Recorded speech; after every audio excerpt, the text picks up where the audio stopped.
Hello everyone, welcome to another new video. In this video I will show you how to fix invalid destination address on Infinix Smart 10 Plus or Smart 10 HD.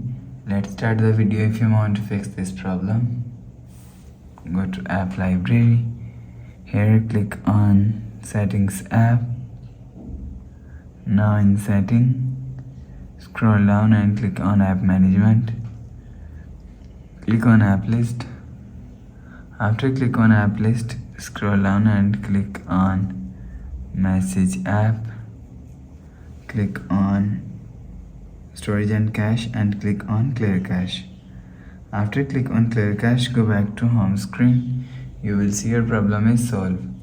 But if it not solved, open quick settings panel. So just swipe down and turn on flight mode and turn off flight mode. Turn on or turn off flight mode 1 to 3 times. After the process, go back to home screen.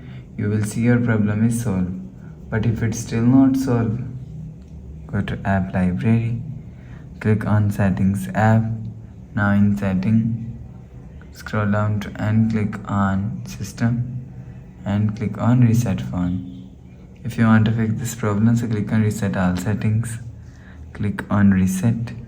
Enter phone pin. Click on this icon. You will see your problem is solved.